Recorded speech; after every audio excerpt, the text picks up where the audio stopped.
4 தொகுதி தேர்தல் வாக்குப்பதிவுக்கு இன்னும் 15 நாட்களே உள்ளதால் கட்சிகள் தீவிர ஓட்டு வேட்டை நடத்தி வருகின்றன. திருப்பரங்குன்றம் தொகுதியில் அதிமுக வேட்பாளர் போஸுக்கு அக்கட்சியினர் ஆதரவு திரட்டினர். அமைச்சர் ஆர்பி உதயகுமார், சட்டமன்ற உறுப்பினர் ராஜன் செல்லப்பா ஆகியோர் திறந்த வேனில் இருந்தபடி இரட்டை இலைக்கு வாக்கு சேகரித்தனர்.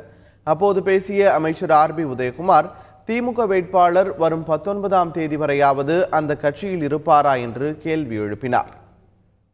திமுகவின் வேட்பாளர் சரவணன் 19ஆம் தேதி வரைக்குமாவது திமுகவில் இருப்பாரா அல்லது வேறு கட்சிக்கு ஓடி விடுவாரா என்று அந்த மக்கள் கேட்கிற ஒரு நிலைமையை நாம் பார்க்கிறோம். இப்போது கூட சில பேருக்கு குழப்பம், அவர் பிஜேபியுடைய வேட்பாளரா, அதிமுகவுடைய வேட்பாளரா, திமுகவுடைய வேட்பாளரா, சுயேட்சை வேட்பாளரா? அரவக்குறிச்சி திமுக வேட்பாளர் KC பழனிசாமி தீவிர வாக்கு சேகரிப்பில் ஈடுபட்டுள்ளார்.